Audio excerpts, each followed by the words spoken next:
Hello everyone, my name is Parth, welcome back to my YouTube channel. हमारा नया channel है class 11th का। यहाँ पर पूरी बायोलॉजी आपको मैं पढ़ाने वाला हूँ, साथ साथ में tips and tricks, strategy, everything जो कुछ भी आपको क्लास 11th में रिक्वायर्ड है वो सारी चीजें इस चैनल पे आपको मिलेंगी। सब्सक्राइब करना ना भूलें, ठीक है। यहाँ पर शुरू कर रहे हैं क्लास 11th का बायोलॉजी का फर्स्ट चैप्टर लिविंग वर्ल्ड।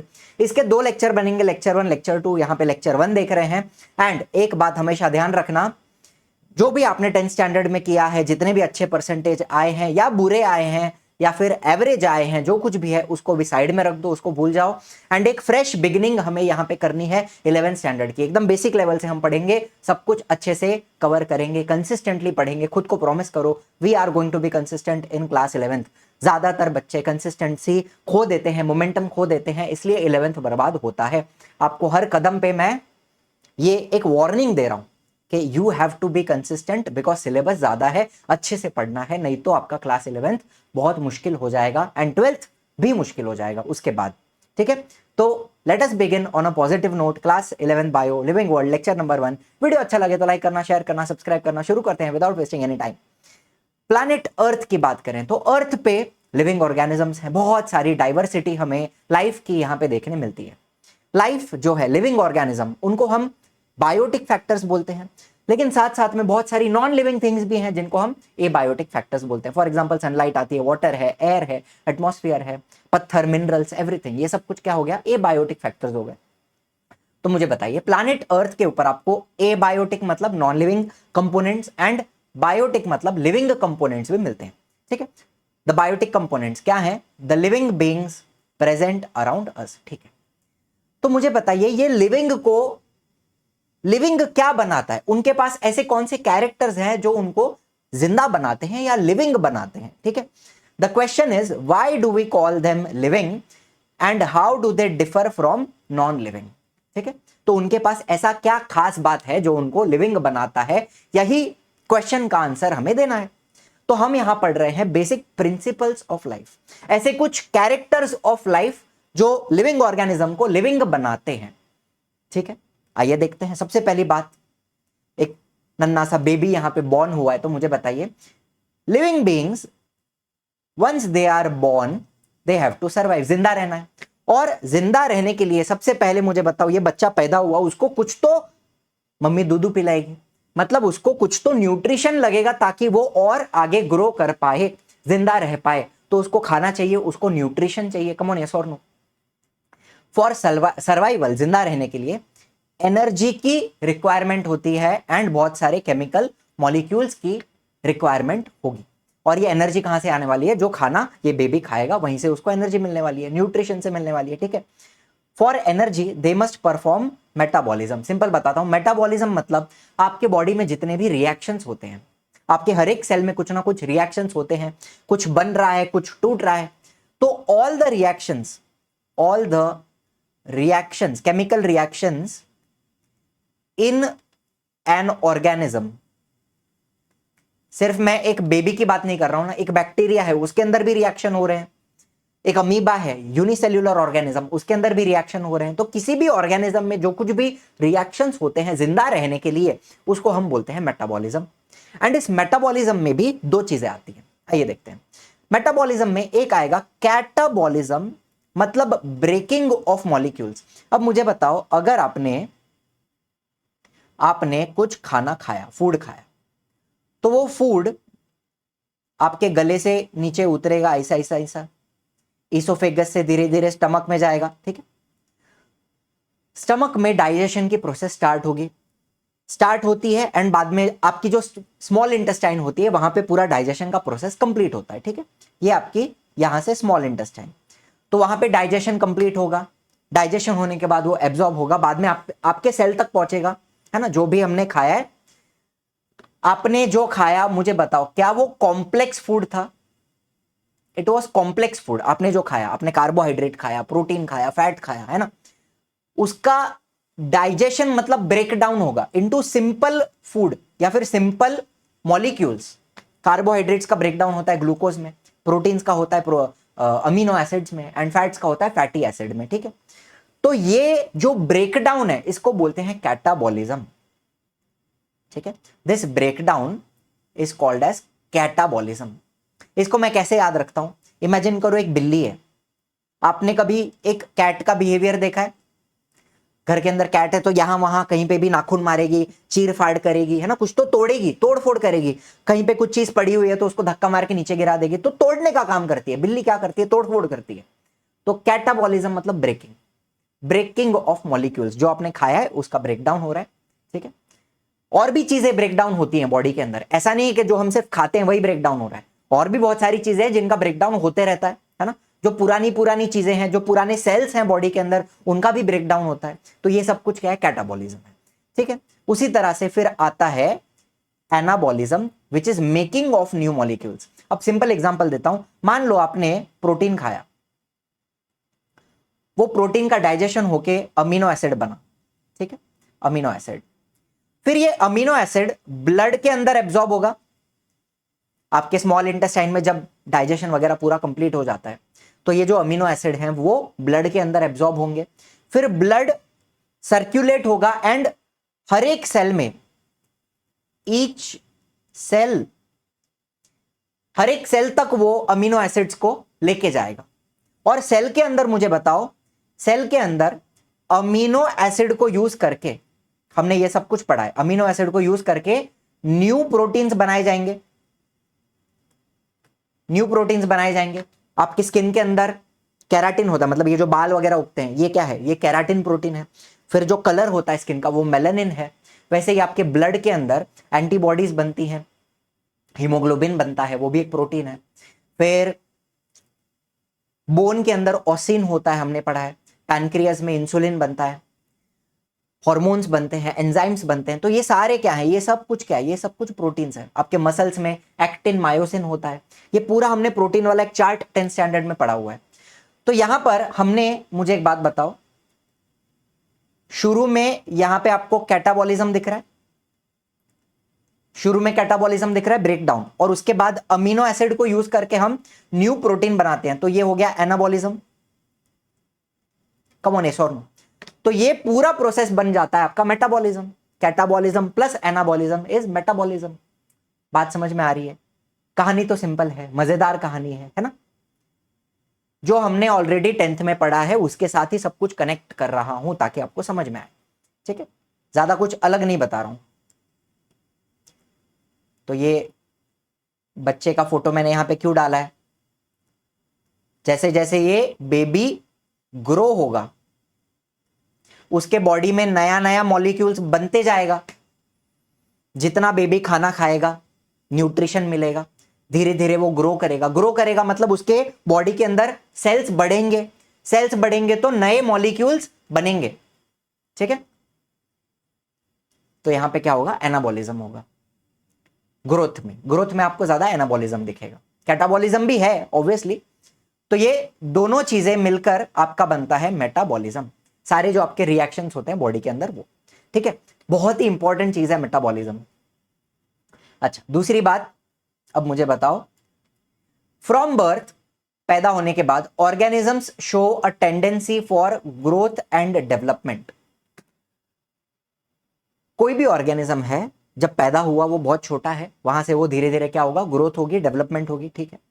अब यहां पर this growth is well orchestrated process.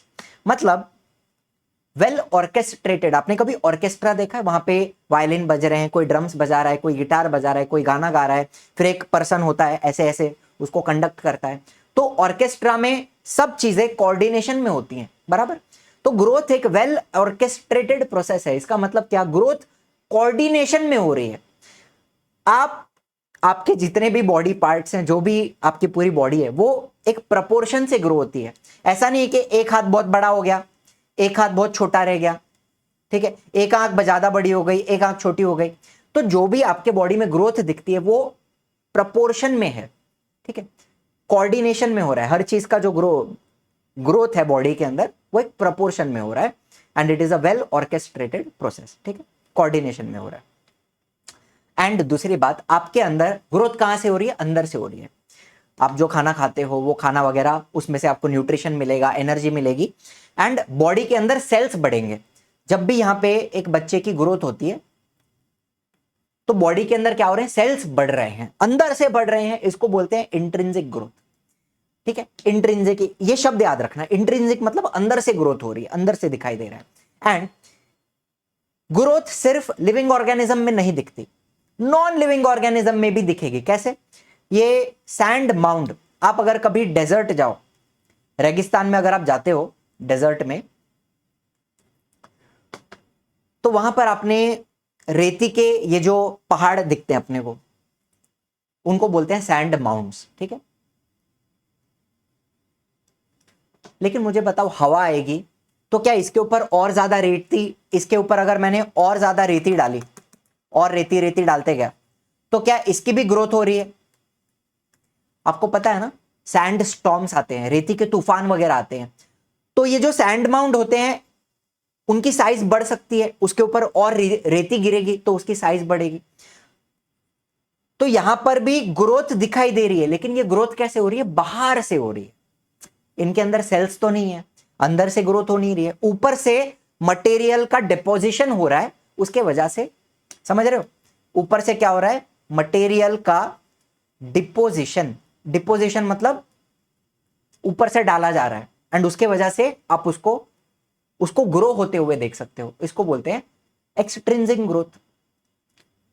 ठीक है, इसको बोलेंगे एक्सट्रिंसिक ग्रोथ, बाहर से होने वाली। एंड उसी प्रकार से एक और एग्जांपल यहां पे दिया है बोल्डर्स का। बोल्डर मतलब पत्थर की जो बड़ी बड़ी चट्टानें होती है ना, उनके ऊपर भी मिट्टी चिपक के प्रेशर देने के बाद इनका भी साइज बढ़ सकता है। जो पत्थर वगैरह होते हैं उनकी भी साइज बढ़ती है, ठीक है, डिपोजिशन के वजह से, बाहर से। तो दिस इज ऑल्सो एक्सट्रिंसिक। तो यहां पे क्या पता चलता है? This growth is not from within, अंदर से नहीं हो रही है, and hence these are not living beings, ये लिविंग ऑर्गेनिज्म नहीं है। तो हमेशा याद रखना, लिविंग ऑर्गेनिज्म में ग्रोथ कहां से होती है? अंदर से होती है, इंट्रिंसिक ग्रोथ होती है। ठीक है, चलिए, फिर ग्रोथ हो गई, बच्चा बड़ा हो गया, सब कुछ हो गया, ठीक है, वेल ऑर्केस्ट्रेटेड प्रोसेस है, इंट्रिंसिक है, सब कुछ है। लेकिन आदमी बूढ़ा भी होगा, एक समय के बाद उसका जीवन काल खत्म भी होगा। ठीक है, तो growth and development are not processes with unlimited time span. लाखों करोड़ों साल तक चलते रहेगी क्या? एक आदमी करोड़ों साल जी सकता है? नहीं जी सकता। इसकी जो भी ग्रोथ है, डेवलपमेंट है, वो एक पॉइंट पे खत्म होगी। At a certain point of time इनके जो मॉलिक्यूल्स हैं, बॉडी के अंदर के मॉलिक्यूल्स, फॉर एग्जांपल आपके हार्ट के मसल्स ही ले लो। आपका हार्ट भी जब से आप पैदा हुए हो तब से लेके आपके मरते दम तक वो धड़क रहा है, धड़क रहा है, धड़क रहा है। इतने सालों तक धड़केगा तो कमजोर तो होगा। तो आपके बॉडी के अंदर के मॉलिक्यूल्स, आपके ऑर्गन्स, आपकी सिस्टम्स, ये सारी की सारी they lose their effective working with time. समय के साथ आदमी बूढ़ा होता है, कमजोर होता है, ऑर्गन्स, सिस्टम्स, मॉलिक्यूल्स, हर चीज का जो इफेक्टिवनेस है वो कम हो जाता है आफ्टर अ पॉइंट। एंड बाद में क्या होगा? This is called the ageing process of the body. And एक पॉइंट के बाद ये ऑर्गन्स, ये सिस्टम्स सारी बंद हो जाएंगी, काम करना स्टॉप कर देंगी, एंड क्या हो जाएगा? डेथ हो जाएगी, मौत आ जाएगी। As the body loses its capacity to perform metabolism, the organism will die, organism मर जाएगा। ठीक, लेकिन एक ऑर्गेनिज्म मरता है तो दूसरा ऑर्गेनिज्म पैदा भी होना चाहिए, बिकॉज हमें हमारे पॉपुलेशन को मेंटेन करना है। तो क्या करते हैं ऑर्गेनिजम्स? रिप्रोड्यूस करते हैं। देखो, हम यहां पर अनलिमिटेड टाइम के लिए नहीं है, हमारा जीवन बहुत छोटा है। तो हम कुछ ऐसा कर जाएं कि हमारे जाने के बाद भी जीवन कंटिन्यू हो, लाइफ कंटिन्यू हो। तो उसके लिए हमें क्या करना पड़ेगा? रिप्रोडक्शन करना पड़ेगा। ठीक है, life has to continue, life को चलते रहना है, life has to continue. Hence the organism tries to produce a young one like itself. एक छोटा बेबी प्रोड्यूस करने की हम कोशिश करते हैं, यंग वन लाइक इटसेल्फ, मेरे जैसा ही मेरा बच्चा होगा। ठीक है, मेरा बच्चा कुत्ता तो नहीं होगा, बिल्ली तो नहीं होगा, इंसान ही होगा। तो I will produce a young one like myself. ठीक, it is possible through reproduction process. Asexual भी हमने देखा है ना, 10th स्टैंडर्ड में हमने देखा है, बडिंग देखा है, बाइनरी फिजन देखा है, फ्रेगमेंटेशन देखा है, एसेक्सुअल वेजिटेटिव प्रोपगेशन देखा है, एंड फिर सेक्सुअल रिप्रोडक्शन भी देखा है। ठीक है, this ensures continuity of the race. Race मतलब क्या? वो प्रजाति, वो जो स्पीशीज है उसको आप रेस बोल सकते हो। तो उस स्पीशीज का कंटिन्यूटी होना चाहिए। लेकिन क्या सारे ऑर्गेनिजम्स रिप्रोड्यूस करते हैं? क्या सबको रिप्रोडक्शन करना जरूरी है? नहीं है। मैं जिंदा हूं, मैं एक लिविंग ऑर्गेनिज्म हूं, लेकिन क्या अगर मैंने अपने जीवन में रिप्रोडक्शन नहीं किया तो क्या मैं लिविंग नहीं कहलाऊंगा? नहीं, मैं तो फिर भी लिविंग हूं ना। तो एक लिविंग ऑर्गेनिज्म को रिप्रोडक्शन करना जरूरी नहीं है, उसके बिना भी मैं लिविंग तो हूं, है ना। So it is not essential to reproduce. हाँ, मेरे स्पीशीज का कंटिन्यूटी होना जरूरी है, लेकिन फॉर अ इंडिविजुअल, मेरे अकेले के लिए अगर मैं रिप्रोडक्शन नहीं करूंगा तो क्या मैं मर जाऊंगा? नहीं, है ना। तो रिप्रोडक्शन करना ये कंपलसरी नहीं है। एग्जाम्पल दूंगा आपको, म्यूल्स जो हैं, स्टेराइल वर्कर बीज जो हैं, they do not reproduce yet they are living. अब म्यूल क्या होता है आपको एक्सप्लेन करता हूं। हिंदी में इसको खच्चर बोलते हैं, खच्चर। मैं कोशिश करूंगा लिखने की, मुझे हिंदी इतनी अच्छी आती नहीं है, फिर भी पूरी कोशिश करेंगे। अगर ये सही लिखा है तो कमेंट में बताना यस सर बराबर है, अगर नहीं है तो कमेंट में इसका सही प्रोनाउंसिएशन क्या होता है या कैसे लिखा जाता है हिंदी में, प्लीज कमेंट में बताइए। खच्चर। अब ये किससे बनता है? ये एक मेल डोंकी, एक नर गधा, नर गधा और एक फीमेल हॉर्स, एक मादा घोड़ी, नर गधा और मादा घोड़ी, इनके बीच में अगर रिप्रोडक्शन किया जाए तो क्या बनता है? तो बनता है म्यूल। और ये म्यूल क्या होता है? एक प्रकार से वो हाइब्रिड है, ठीक है। म्यूल के अंदर क्रोमोसोम का जो नंबर होता है ना, वो ऑड होता है, ऑड नंबर, इसलिए वो स्टेराइल है। स्टेराइल मतलब वो बच्चे पैदा नहीं कर सकता। आपके अंदर कितना क्रोमोसोम है? इंसान के अंदर 46 है ना, इवन नंबर है, ठीक है। हमेशा याद रखना, किसी भी स्पीशीज का देखो आप, इवन नंबर रहेगा क्रोमोसोम्स का।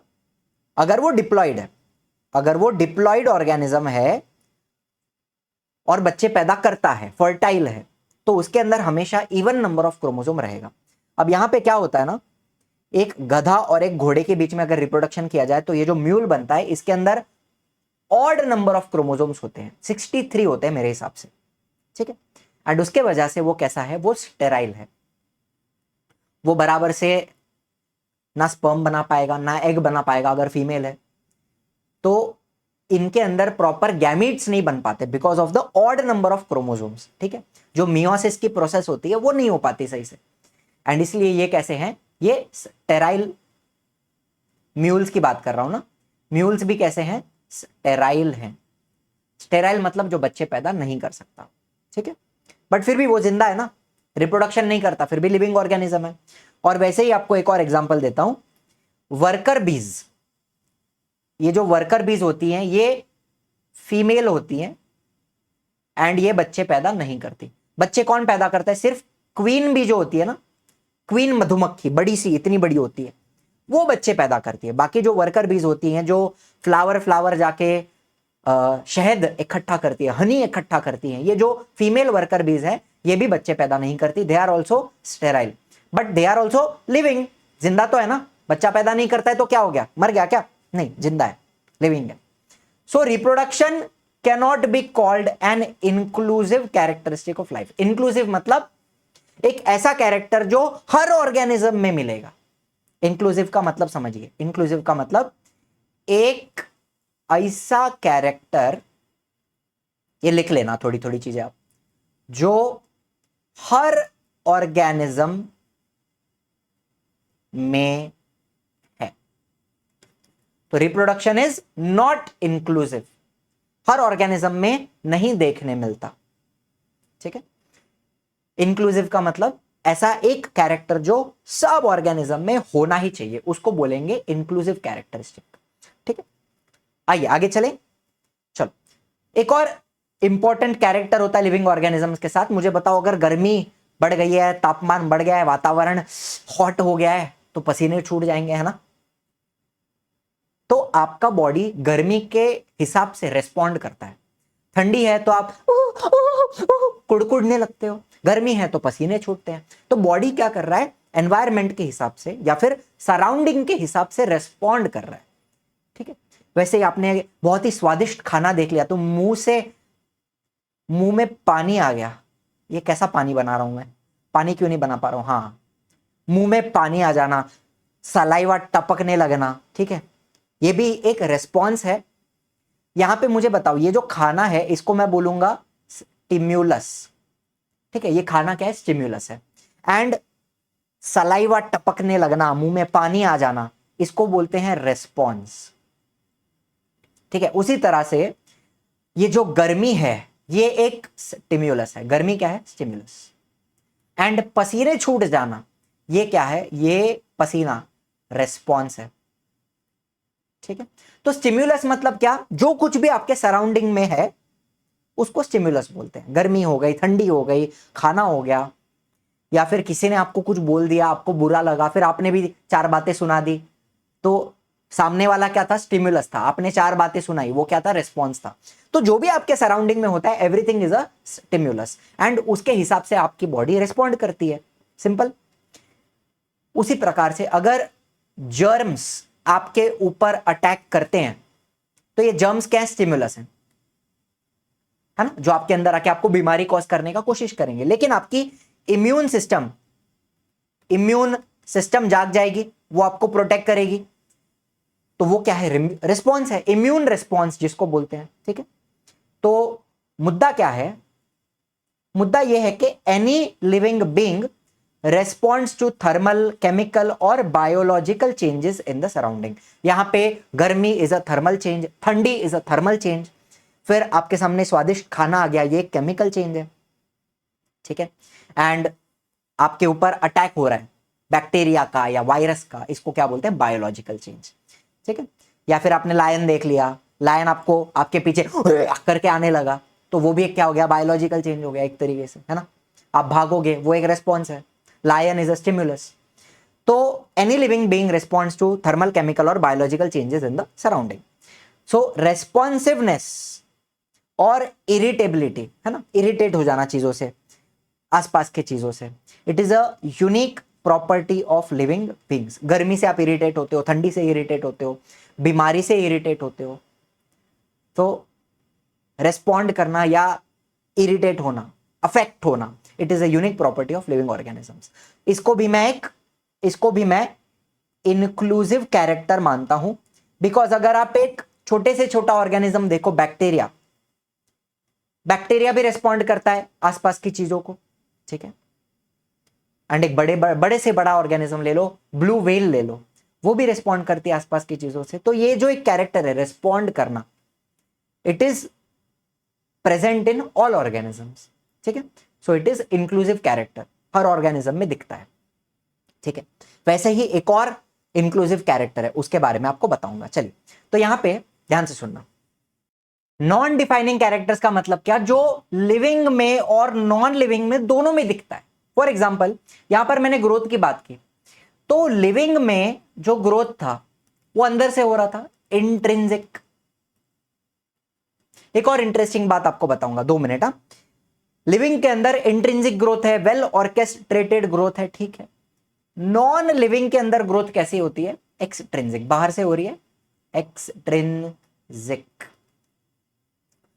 एक्यूमुलेशन ऑफ मटेरियल या फिर डिपोजिशन ऑफ मटेरियल से बाहर से ग्रोथ हो रही है, तो इट इज एक्सट्रिंसिक, ठीक है।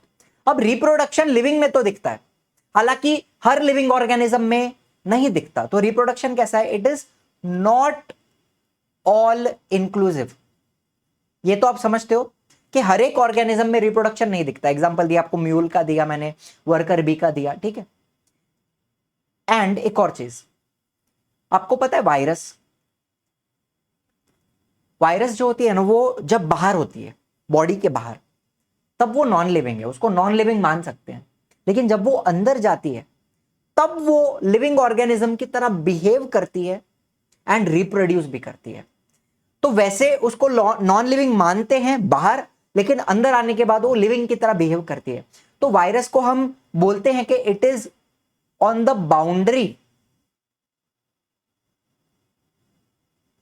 बाउंड्री पे है, लिविंग और नॉन लिविंग के बीच में, कोमा में है, ऐसा बोला जा सकता है।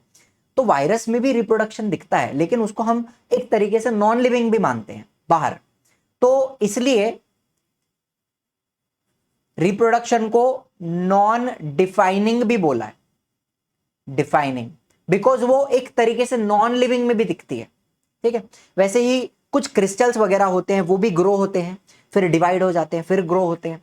तो although it is a physical process, crystals का ग्रो होना, डिवाइड होना, लेकिन वहां पे भी एक तरीके से थोड़ा थोड़ा रिप्रोडक्शन जैसा ही बिहेवियर हमें दिख रहा है, बढ़ रहा है, ग्रो हो रहा है, फिर डिवाइड हो जा रहा है, रिप्रोड्यूस हो रहा है एक तरीके से। तो रिप्रोडक्शन कैसा है, एक तो it is not all inclusive, मतलब सारे ऑर्गेनिजम्स में नहीं दिखता, एंड एक तो इट इज नॉन डिफाइनिंग, जो लिविंग में भी दिखता है और नॉन लिविंग में भी एक तरीके से दिखता है। बात समझ में आ रही है? दोनों चीजें यहां पे बता रहा हूं, ठीक है। और एक बताता हूं आपको, चलो छोटी बात बताता हूं कि जब मैं यूनिसेल्यूलर की बात करता हूं, यूनिसेल्यूलर ऑर्गेनिजम्स, बैक्टीरिया, अमीबा या जो कुछ भी है, तो उनके अंदर रिप्रोडक्शन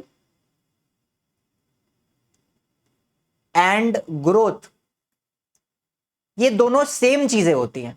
मतलब एक बैक्टीरिया ग्रो कैसे करता है, उसका सेल बड़ा बड़ा बड़ा तो नहीं होगा, बैक्टीरिया का सेल जो होगा वो डिवाइड होगा, दो बनेगा, दो का चार, चार का आठ, आठ का 16, 32, ऐसे करके उसका पॉपुलेशन बढ़ते जाएगा।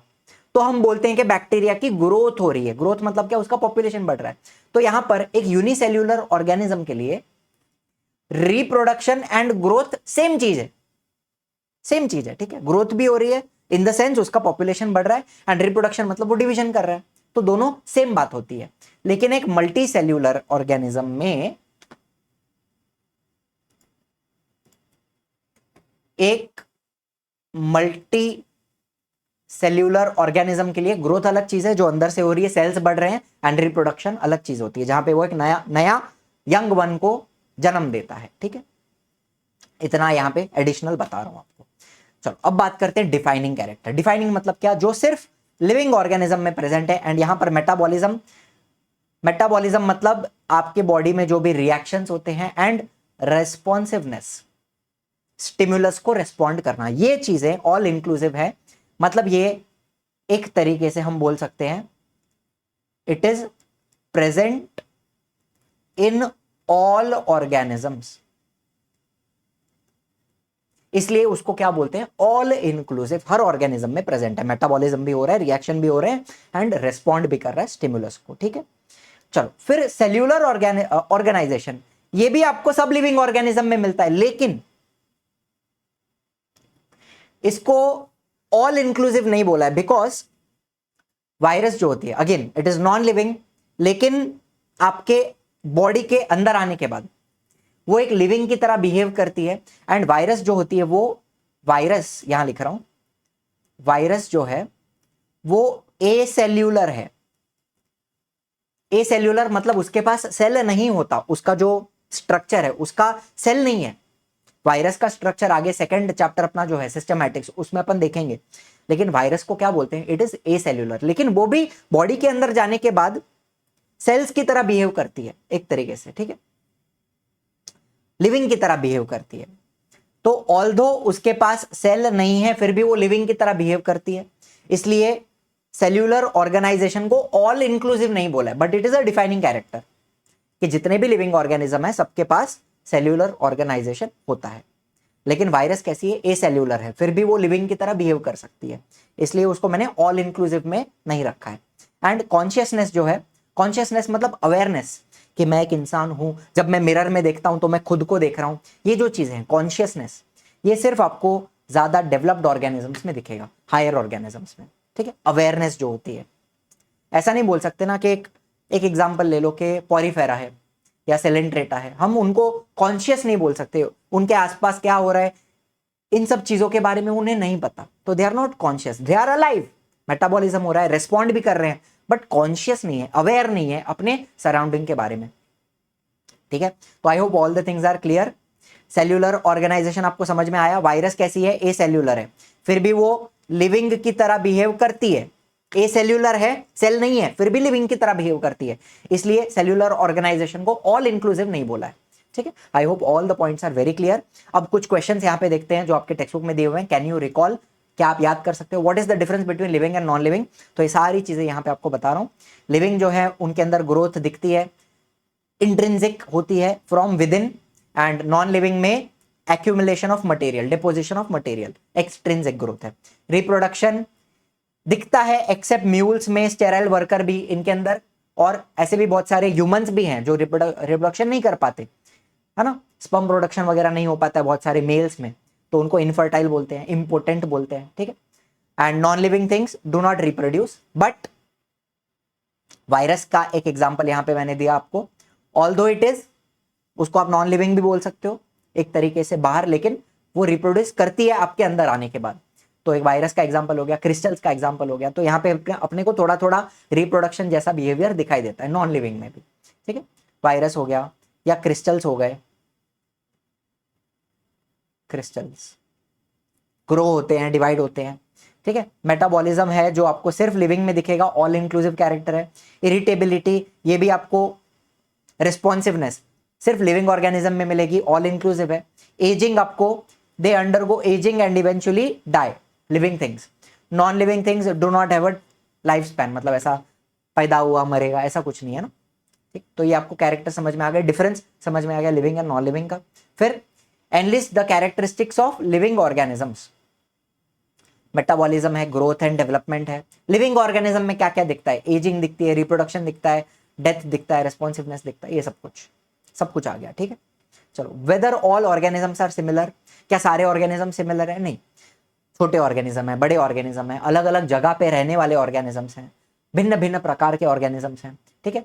They differ greatly in form, structure, function, habitat. Habitat मतलब जहां वो रहते हैं, उनका स्ट्रक्चर अलग है, उनकी साइज अलग है, उनके अंदर जो रिएक्शंस होते हैं, मेटाबॉलिज्म जो है वो अलग है, उनका बिहेवियर अलग है, ठीक है। Organisms are broadly classified into micro organisms, plants, animals and decomposers. मतलब यहाँ पे कौन आ गया, एक तो फंगस आ गया डिकम्पोजर में, बैक्टीरिया भी डिकम्पोज करते हैं वैसे, ठीक है, based on their mode of nutrition and functions in nature. Plants autotrophic हैं, एनिमल्स हेटेरोट्रॉफिक हैं, जो फंगस होते हैं उनको सैप्रोफाइटिक बोलते हैं, मतलब सबका खाने का तरीका अलग है, ठीक है। तो उसके बेसिस पे हमने ग्रुप्स बनाए हुए हैं। Microbes and decomposers show a wide variety in terms of size, shape, biological activity, ठीक है। Plants differ in shape, size, structure, reproduction करने का तरीका, रहने का habitat. They are found in various environments like snowy region, desert, forest, aquatic, पानी में भी दिखते हैं। Animals show even more variation, they can be unicellular, multicellular, vertebrate, invertebrate, समझते हो ना, नोटोकॉर्ड का प्रेजेंट होना, एब्सेंट होना। Based on habitat they are classified as terrestrial, जो जमीन पे रहते हैं, एक्वेटिक, पानी में रहते हैं, एरियल, हवा में उड़ते हैं, एंड एम्फीबियन, पानी में, जमीन में, दोनों जगह दिख सकते हैं। तो क्या सारे ऑर्गेनिज्म सिमिलर हैं? नहीं है, बहुत सारा वेराइटी हमें दिखता है, डाइवर्सिटी हमें दिखती है। Which feature can be considered as all inclusive, तो यहाँ पे मैंने आपको मेटाबॉलिज्म बताया, हर ऑर्गेनिज्म में प्रेजेंट है, ठीक है। एंड रेस्पॉन्सिवनेस एंड इरिटेबिलिटी, ये भी हमें हर ऑर्गेनिज्म में दिखेगा। Can metabolic reactions demonstrated in a test tube, एक टेस्ट ट्यूब में भी मैं कुछ मेटाबॉलिक रिएक्शंस कर सकता हूं ना, केमिकल्स को मिक्स करके रिएक्शंस टेस्ट ट्यूब में किया जा सकता है, इसको हम इन विट्रो टेस्ट बोलते हैं। विट्रो का मतलब होता है ग्लास, कांच, तो टेस्ट ट्यूब किसकी होती है? कांच की होती है। तो इन विट्रो मतलब टेस्ट ट्यूब के अंदर जो भी रिएक्शन हो रहे हैं, क्या वो लिविंग है? क्या उनको आप लिविंग बोल सकते हो? नहीं, metabolic reactions shown in a test tube can not be called living. आप उसको लिविंग रिएक्शन बोल सकते हो, it is a living reaction because living organism के अंदर का रिएक्शन है वो, एक तरीके से जो आप बाहर दिखा रहे हो, तो आप उसको, उस रिएक्शन को लिविंग रिएक्शन बोल सकते हो, लेकिन लिविंग ऑर्गेनिज्म नहीं बोल सकते, ठीक है। दे में mimic reactions of life, mimic मतलब कॉपी, ठीक है। मैं किसी की जब नकल उतारता हूं तो उसको मिमिक्री बोलते हैं। तो यहां पर टेस्ट ट्यूब में हम रिएक्शंस ऑफ लाइफ का नकल बना सकते हैं, कॉपी बना सकते हैं, but they lack the integrated and coordinated system of a living organism. Cell नहीं है ना, आपने सिर्फ एक रिएक्शन किया लेकिन आपने एक सेल नहीं बनाया, तो they are not considered living. एक सेल जो होता है, यहां पे लिखा है ना, इंटीग्रेटेड एंड कोऑर्डिनेटेड सिस्टम, तो एक सेल के अंदर बहुत सारी चीजें जो है, न्यूक्लियस हो गया, एंडोप्लाज्मिक रेटिकुलम हो गया, गोल्गी बॉडीज, ये सब चीजें एक कोऑर्डिनेशन में काम कर रही है। इंटीग्रेटेड मतलब सारी चीजें इकट्ठा हैं, तो वैसा सेम चीज आप एक टेस्ट ट्यूब में नहीं बता सकते, सो इट इज नॉट लिविंग, ठीक है। Nowadays, patients are declared brain dead and are on life support. They do not show any sign of self consciousness. Are they living or non living? अब brain dead person है, वो सिर्फ machine के मदद से जिंदा है। उसका हार्ट अगर चल रहा है, उसका ब्रीथिंग चल रहा है, तो वो सिर्फ मशीन के मदद से चल रहा है। उसके अंदर मेटाबॉलिज्म चल रहा है एक तरीके से। अगर आप उसको आपने जिंदा रखा हुआ है मशीन से भी, तो उसके बॉडी के अंदर मेटाबॉलिज्म हो रहा है, रिएक्शंस हो रहे हैं, तो इन दैट सेंस वो जिंदा है। लेकिन अगर आप मशीन को हटा दोगे तो वो मर जाएगा। उसका ब्रेन एक्टिविटी परमानेंटली खत्म हो चुका है, उसको आप फिर से जिंदा नहीं कर सकते, कुछ भी कर लो चाहे, वो उठ के वापस आपसे बात नहीं करेगा, तो उसको लीगली डेड बोला जाएगा। ठीक है। Medically brain dead patients have irreversible loss of consciousness, वापस वो उठने वाला नहीं है। एंड ब्रेन फंक्शन, उनका ब्रेन खत्म हो चुका है, including the ability to breathe on their own, खुद से सांस नहीं ले सकते। All the machines keep their heart beating and metabolism going, they are legally and clinically declared dead. हालांकि मेटाबॉलिज्म हो रहा है, लेकिन मेडिकली या लीगली आप उनको डेड डिक्लेयर करोगे। ठीक है। While some biological processes may still occur, they are considered non-living from a legal and medical perspective due to permanent loss of brain activity. ठीक है, ये इसका आंसर है। अगर आप सिर्फ बायोलॉजिकल सेंस में सोचोगे कि मेटाबॉलिज्म तो हो रहा है मतलब लिविंग है, हाँ वैसा आप बोल सकते हो, लेकिन क्या वो वापस उठेगा? क्या वो पहले जैसा था वैसा होने वाला है? नहीं होने वाला है। क्या वो बिना मशीन के जिंदा रह पाएगा? नहीं रह पाएगा। So medically and legally they are declared dead. ठीक है, तो आज के लिए इतना ही। बाकी का आधा चैप्टर जो बचा है वो हम अगले लेक्चर में देखेंगे, बहुत ही जल्द, एक दिन में आ जाएगा। Thank you so much for watching. I will see you in the next one. Tata bye bye, जय हिंद, जय महाराष्ट्र।